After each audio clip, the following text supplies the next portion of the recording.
Alex had dreamed of this moment for months. The crisp air of a new neighborhood, the smell of fresh paint, the promise of peace after years of city chaos. Crestwood Estates was everything Alex had hoped for. Tree-lined streets, manicured lawns, and neighbors who waved hello. The perfect place to finally put down roots.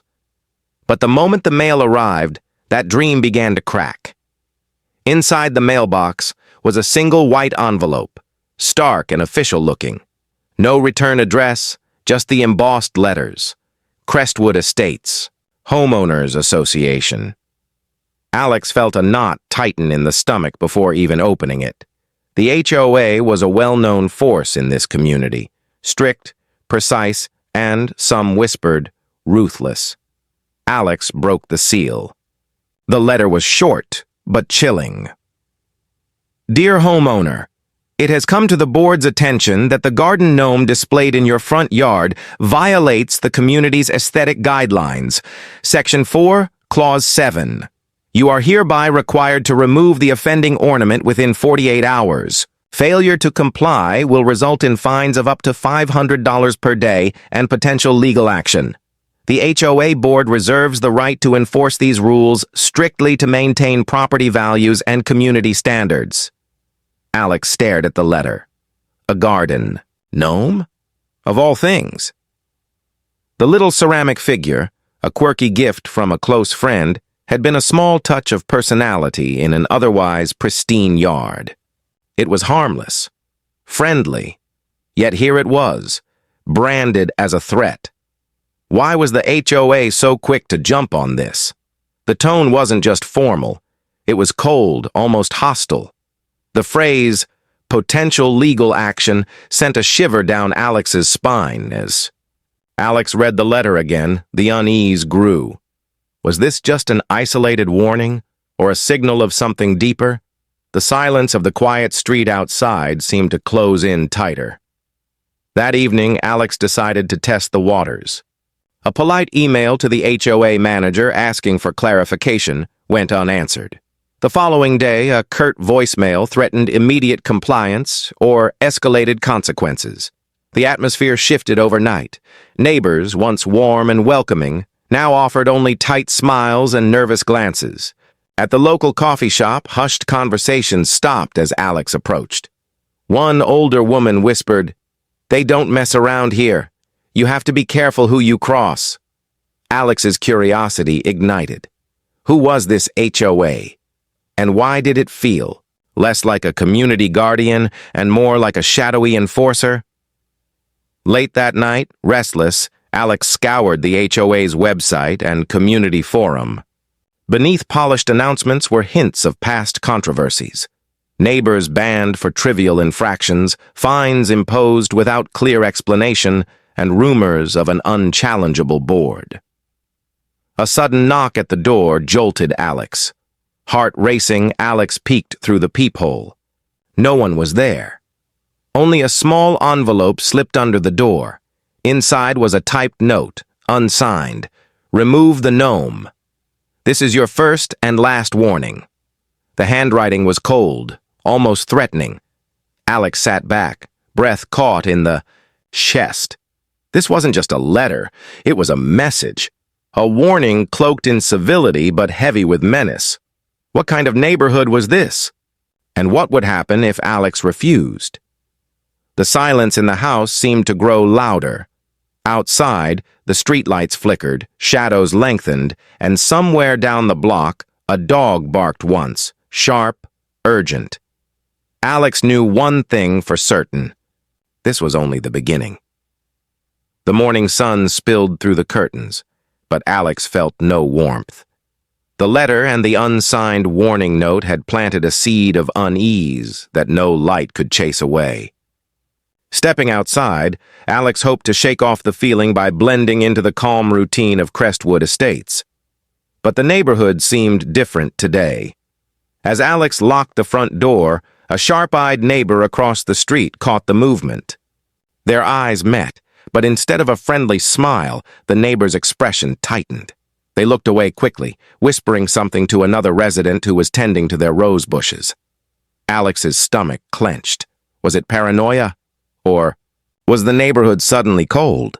At the mailbox, Alex noticed a small flyer pinned underneath the usual mail, its edges curled and faded.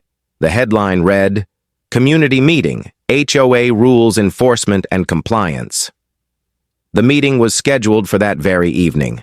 A surge of curiosity and dread pushed Alex to attend, if only to understand what storm was brewing. Later that afternoon, while jogging past the park, Alex overheard a whispered conversation between two homeowners. The words were sharp, urgent. "Did you hear about Mr. Reynolds? He spoke up last month and hasn't been to a meeting since."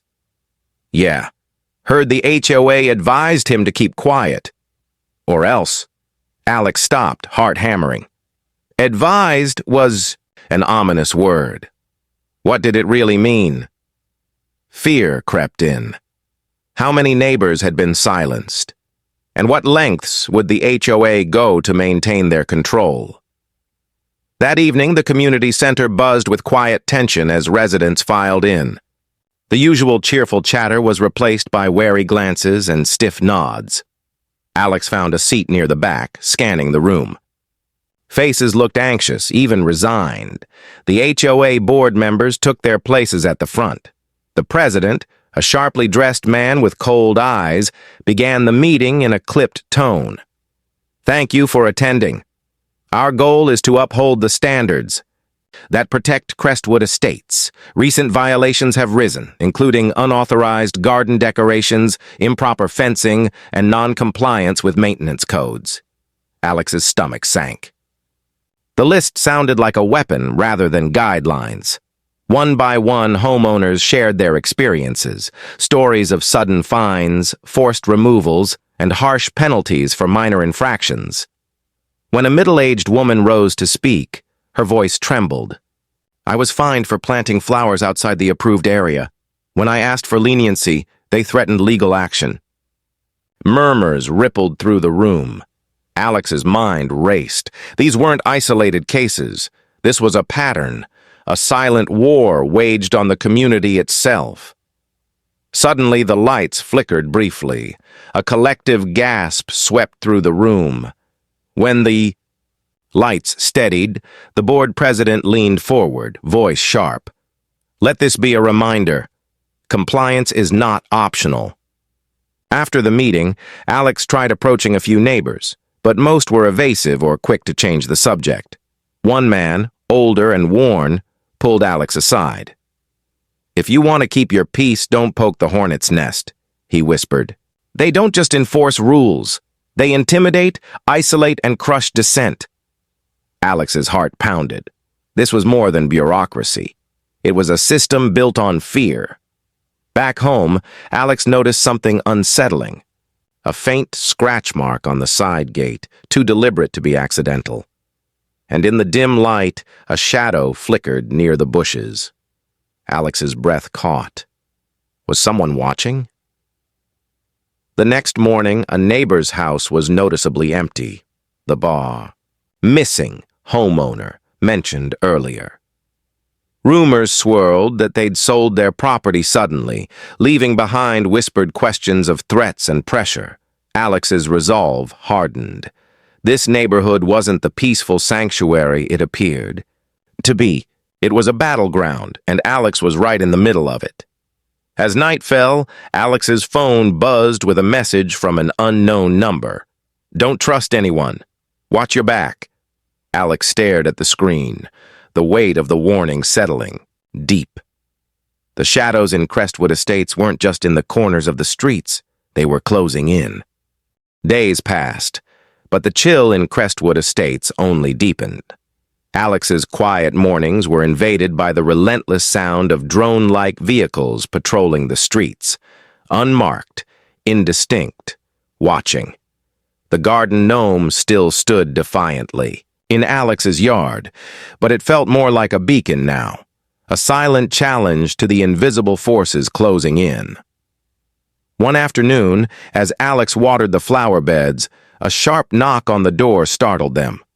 Opening it revealed a stern-looking man in a dark suit, an HOA inspector, clipboard in hand.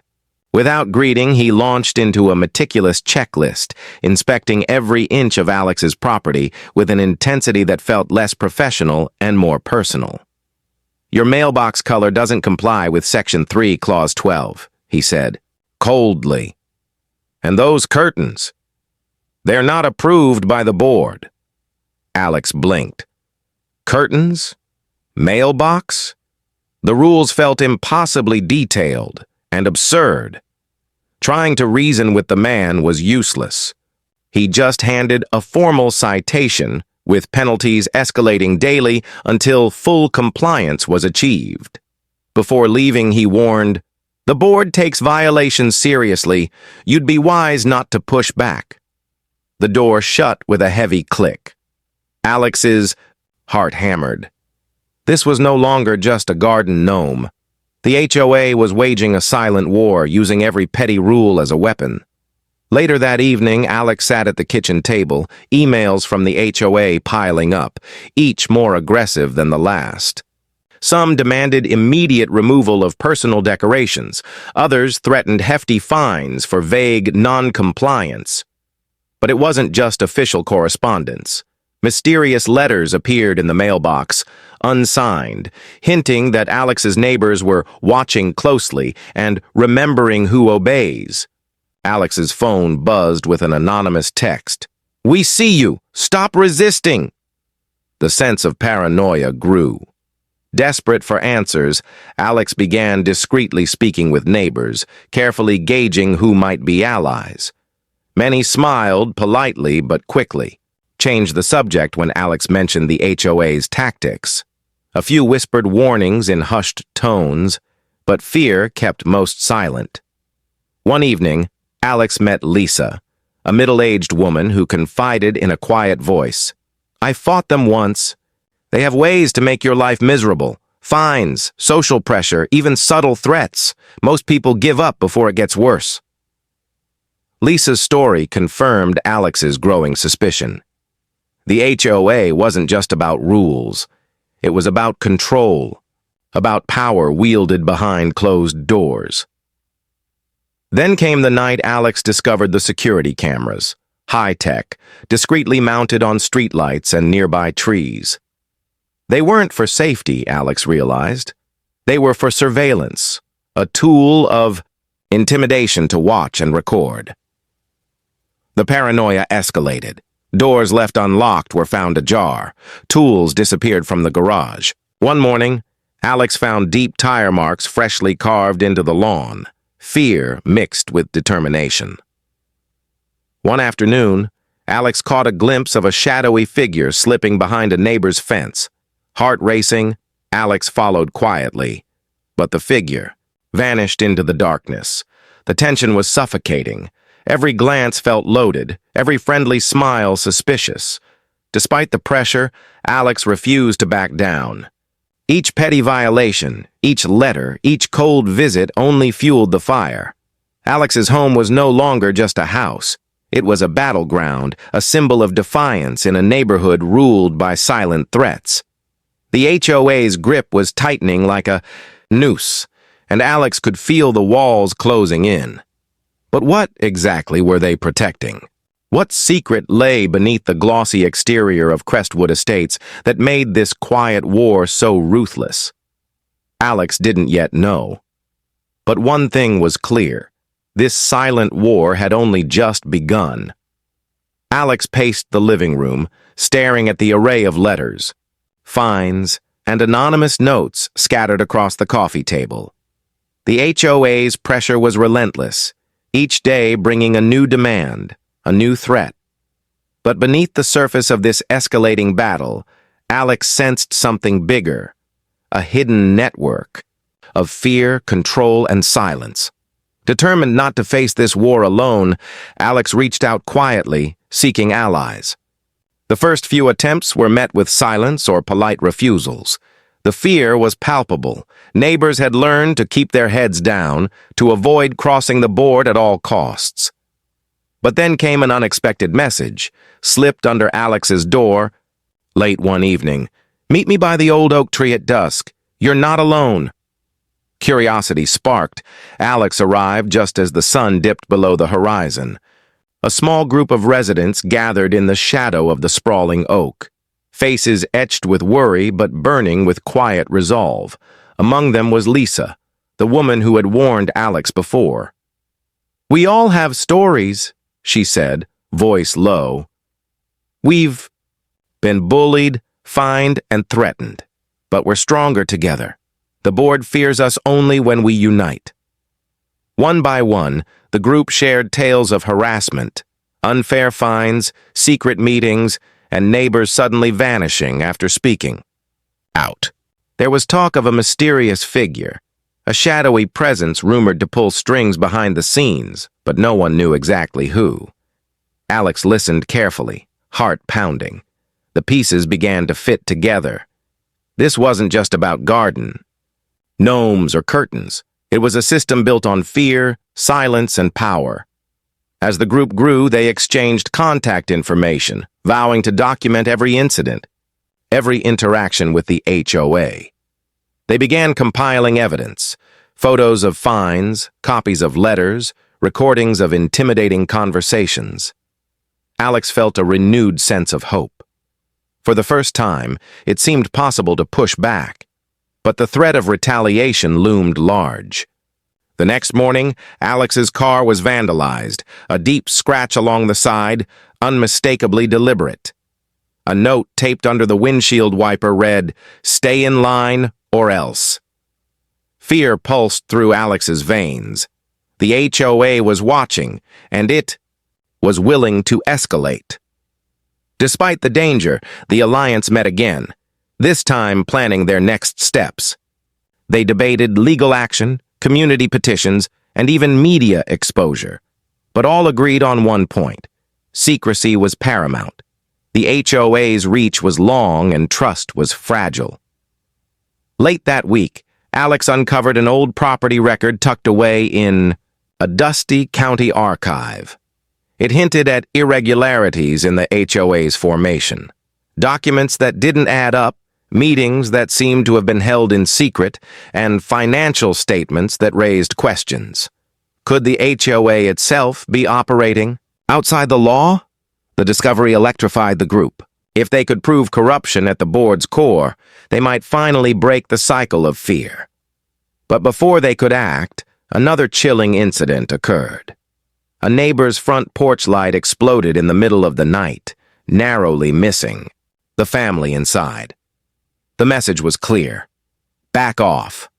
Alex's resolve hardened. This was no longer a simple dispute about rules. It was a battle for control of the entire community, and the stakes were higher than anyone had imagined. As the sun set behind the oak tree, the group dispersed into the gathering darkness, knowing the fight was far from over. And somewhere, in the shadows, the mysterious figure watched, waiting. The tension in Crestwood Estates was no longer just a whisper. It had erupted into a full-blown storm. Alex's alliance was growing stronger, but so were the threats. The quiet neighborhood now felt like a powder keg, ready to explode at any moment. One morning, Alex received the latest ultimatum: tear down the newly built patio or face eviction. The patio wasn't just a luxury, it was a symbol of personal freedom, a stake in this community. But the HOA's letter was clear: legal and ruthless. The deadline was a week away. Alex's lawyer, Mara, frowned as she examined the HOA's demands. "They're trying to force you out," she said grimly. "But they've overstepped. This is the perfect case for a lawsuit." With renewed determination, Alex filed the suit. The community watched anxiously as news of the legal battle spread like wildfire. But the battle outside the courtroom was just beginning. Late one night, Alex awoke to the unmistakable smell of smoke. Rushing outside, they found a small fire smoldering near the fence line.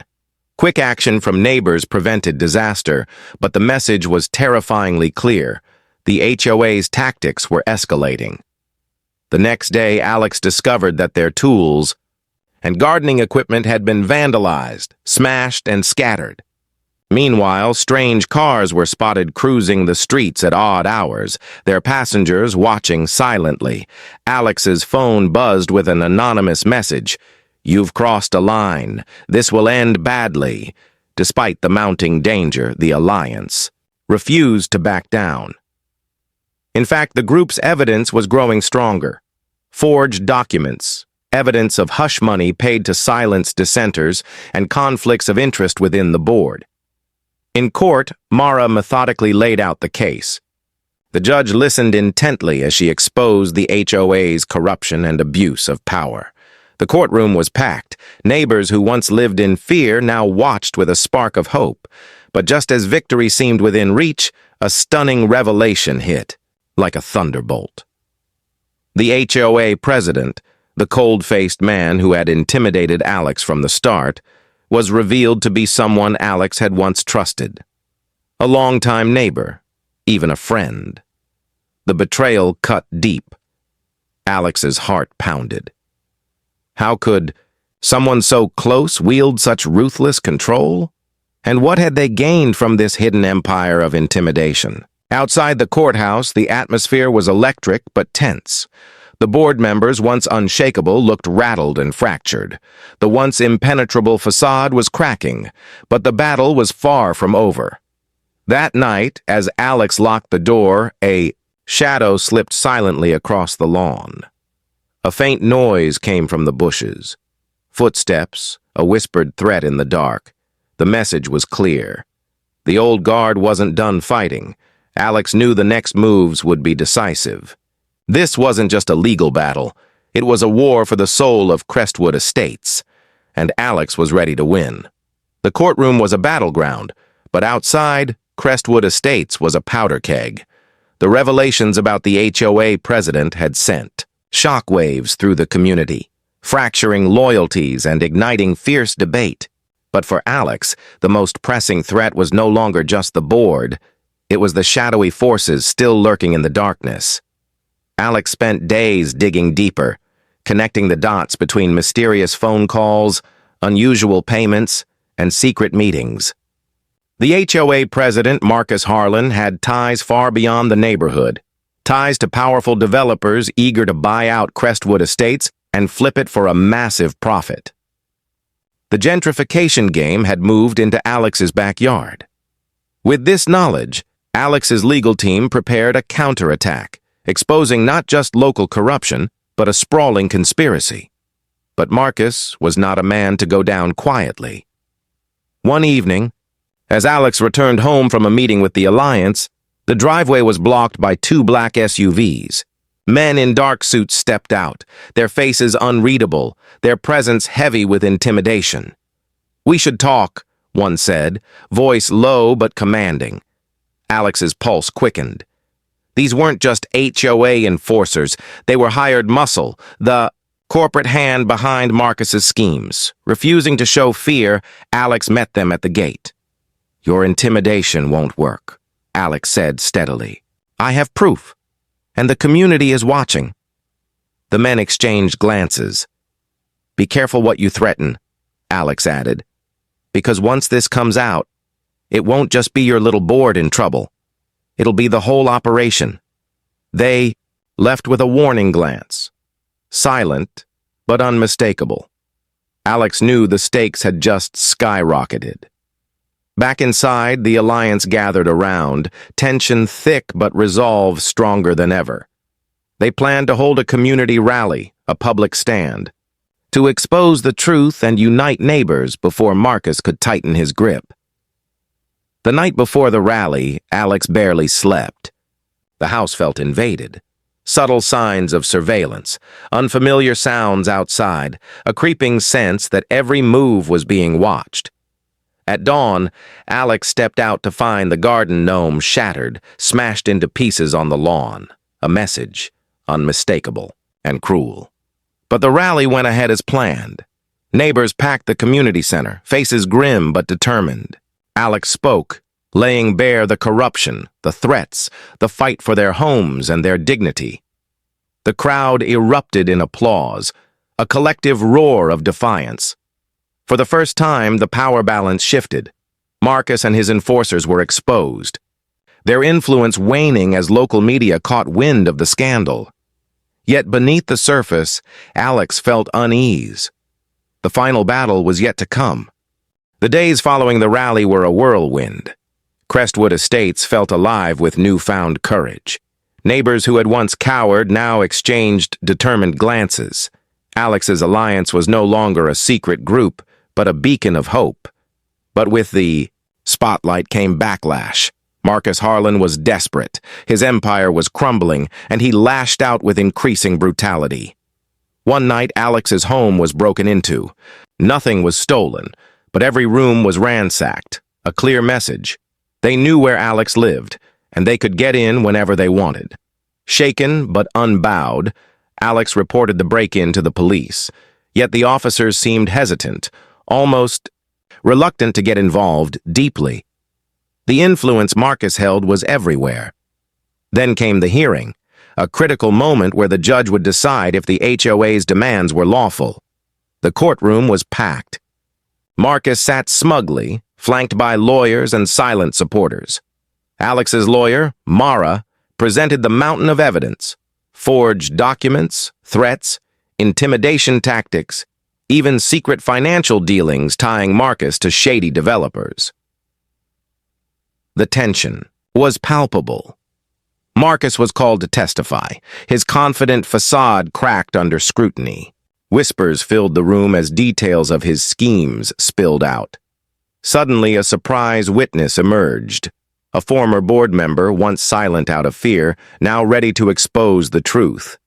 Their testimony revealed a hidden ledger of bribes and hush money, the fear. Courtroom gasped. Marcus's defense faltered.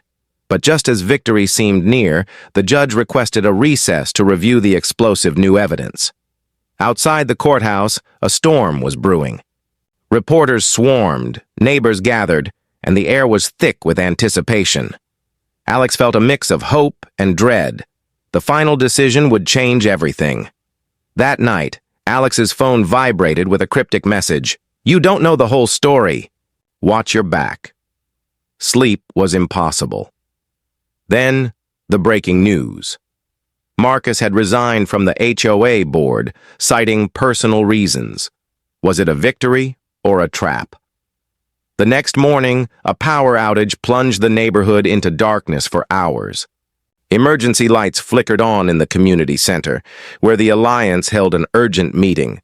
Whispers of sabotage circulated. Fear mingled with defiance. Alex stood up, voice steady despite the chaos. "We're close," they said.